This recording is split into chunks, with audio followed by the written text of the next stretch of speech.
नमस्ते, अभिवादन आपका इनोसेंट इन्वेस्टर के इस नए वीडियो में। दोस्तों, बात करेंगे एक बहुत ही कमाल की न्यूज़ की जिसने गर्दा उड़ा दिया है। जी हाँ, बात करेंगे T+1 सेटलमेंट प्रोसेस की। अगर आपको नहीं पता तो अभी तक जो हमारे यहाँ प्रोसेस था वो था T+2 का, लेकिन अब भारत ने गर्दा उड़ा दिया है। और जब आप हेडलाइन पढ़ोगे ये बात आपको वहीं से समझ में आ जाएगी। Going fully T+1 from Friday. जी हाँ, फ्राइडे से शुरुआत हो रही है T+1 सेटलमेंट की। सारी बातें बताएंगे, बने रहिएगा। India will be fastest market in the world to settle trades. जी हाँ, ट्रेड सेटलमेंट में इंडिया बन गया है फास्टेस्ट मार्केट। बना नहीं है, बन जाएगा। जी हाँ, फ्राइडे से। अभी आपको एक बात बता दें कि जो आपने आज शेयर्स बाई किए हैं ना, वो आप कल नहीं बेच पाओगे, क्योंकि कल तो है छुट्टी और कल सेटलमेंट हॉलीडे भी है। इसका मतलब ये कि आप 27 तारीख को भी शेयर नहीं बेच पाओगे जो आपने आज बाई किया है, यानी कि 2 दिन आपके शेयर्स नहीं बिकेंगे। ये तो हो गई पहली बात। अब ये जो पहली बात है, इसके पीछे जो कोर रीज़न है वो है 26 तारीख का सेटलमेंट हॉलीडे होना। ठीक है, अब जो अच्छी बात है वो ये कि 27 तारीख को अगर आप कोई शेयर खरीदते हो, यानी कि शुक्रवार को अगर आप कोई शेयर खरीदते हो, तो आप मंडे को आसानी से बेच पाओगे। और इसी बीच आप जो फंड्स विड्रॉ करते हो ना, उसमें भी थोड़ी सी आज़ादी पाओगे। अभी तक क्या था, T+2 सेटलमेंट था, तो 2 दिन लग जाते थे सारा प्रोसेस कंप्लीट होने में। इसीलिए जो भी आपके प्रॉफिट्स होते थे इक्विटी मार्केट से, वो 2 दिन बाद विड्रॉ करने दिए जाते थे। ठीक है, अब आपको मैं T+1 T+2 थोड़ा सा समझा देता हूँ, उसके बाद थोड़ा सा मार्केट देखेंगे और फिर आपसे विदा लेंगे। ध्यान से देखिएगा, ठीक है। ये है ब्रोकर, ठीक है, ये हैं हम और आप जैसे ट्रेडर्स। इसने ब्रोकर को अप्रोच किया कोई XYZ शेयर बाई करने के लिए, ठीक है।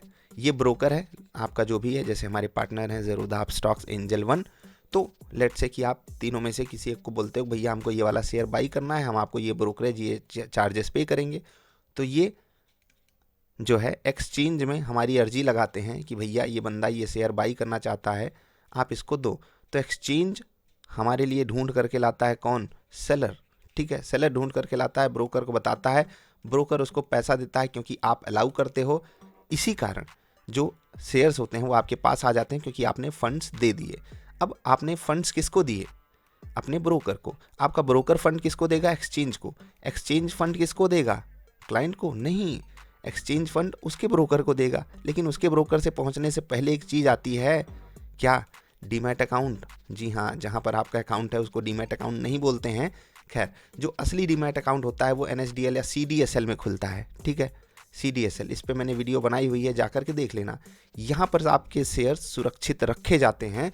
तो जो आपका ब्रोकर है आपके शेयर्स को यहीं ले जा कर के रखता है। जब आप खरीद लेते हो और अपने ब्रोकर से कहते हो मेरे ये शेयर सुरक्षित रखना, तो आपका ब्रोकर वो नहीं रखता है, वो NSDL या CDSL, आपके केस में मोस्ट प्रोबेबली CDSL ही होगा, NSDL भी हो सकता है, आप अपने हिसाब से चेक कर सकते हो। और जो भी लोग नया अकाउंट खोल रहे होंगे, जिन्होंने पावर ऑफ अटर्नी नहीं सबमिट की है, उनके पास तो बार बार OTP और पता नहीं क्या क्या तमाम चीज़ें पूछता है। ठीक, आई होप आप समझ गए मैं जो समझाना चाहता हूँ। तो इसमें कई सारे लोग इन्वॉल्व हैं, एक एंगल से ऐसे समझ लो, कई सारी फर्म्स इन्वॉल्व हैं, ये भी हटा दो।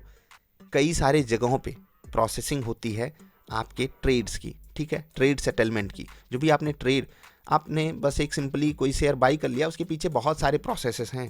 2 ब्रोकर इन्वॉल्व होंगे, क्योंकि जो बंदा आपको शेयर बेच रहा है उसके पास भी एक ब्रोकर होगा, वो एक्सचेंज से कनेक्ट करेगा उसका ब्रोकर, आपका भी ब्रोकर एक्सचेंज से कनेक्ट करेगा।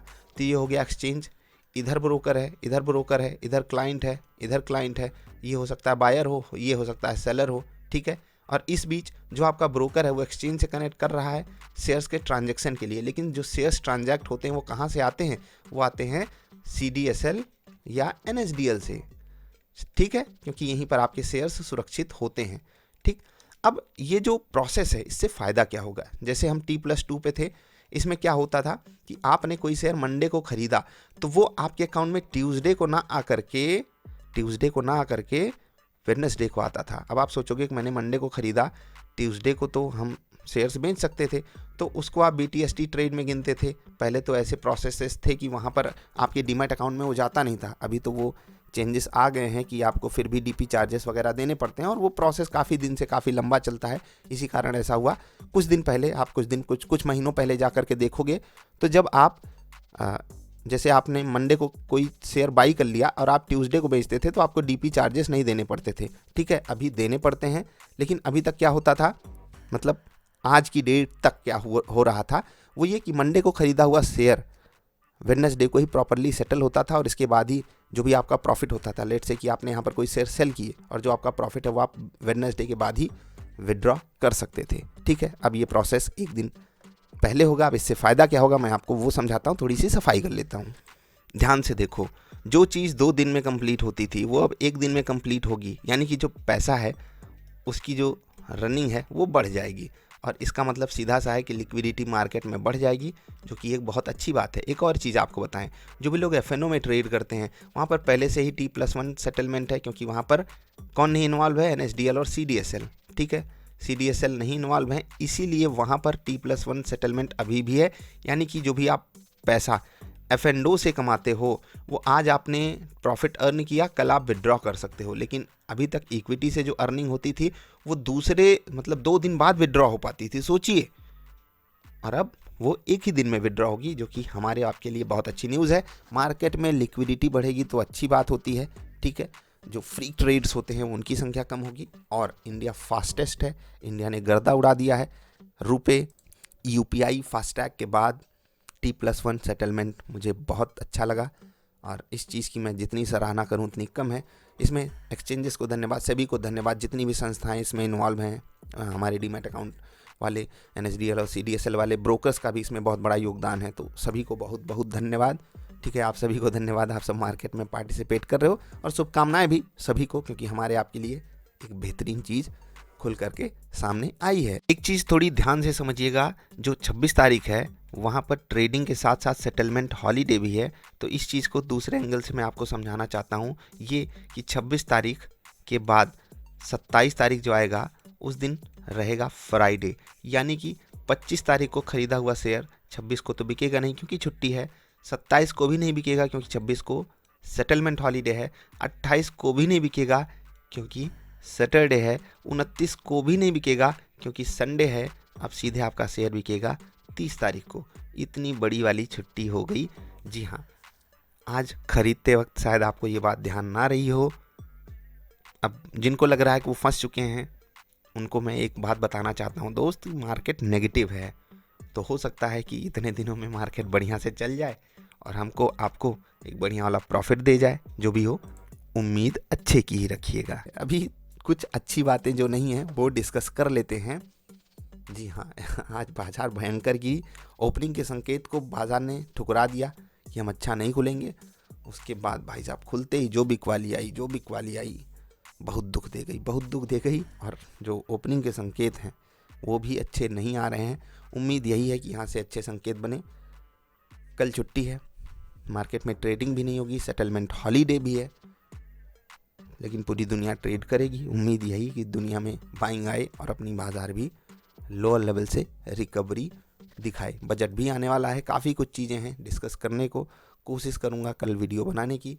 बाकी आप सभी को गणतंत्र दिवस की एडवांस में ही अनंत शुभकामनाएं। हम सब अपने प्यारे देश भारत से बहुत प्रेम करते हैं, इसीलिए हमारी आपकी जिम्मेदारी भी है कि हम सब एक जिम्मेदार और ईमानदार नागरिक बनने की कोशिश करें। अभी वीडियो पसंद आई तो लाइक कर देना। बाकी कोई चीज़ नहीं समझ में आई तो आप नीचे पूछ सकते हो, आपको समझा दी जाएगी।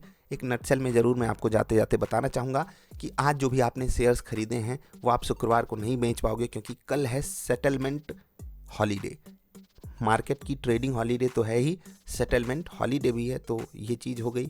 एक दूसरी, जो भी प्रोसेस हो रहा था बाइंग और सेलिंग का वो और अच्छे तरीके से होगा। अब आप विड्रॉ जल्दी से कर पाओगे, और ये जो प्रोसेस है ना, ये ब्लू चिप स्टॉक्स में, मतलब निफ्टी, सेंसेक्स तो सारे शायद एफएनओ में जितने स्टॉक्स हैं सब, ये क्वार्टरली बेसिस पे और भी स्टॉक्स इसमें ऐड होते जाएंगे, जहाँ पर सेटलमेंट प्रोसेस T+1 का होगा। हमारे आपके लिए कमाल की न्यूज़ है, हर जगह से इसमें फ़ायदा ही फ़ायदा है। हाँ, कुछ एक लोगों को ज़रूर इसमें नुकसान दिख रहा होगा, वो कौन है कभी और डिस्कस करेंगे। अभी आपसे विदा लेने का समय है, जल्दी मिलेंगे। वीडियो पसंद आए तो लाइक कर देना, वीडियो देखने के लिए आपका आभार। आपको आज के दिन की मंगल कामनाएं। आपको कल जो गणतंत्र दिवस है उसकी भी अनंत शुभकामनाएं। धन्यवाद।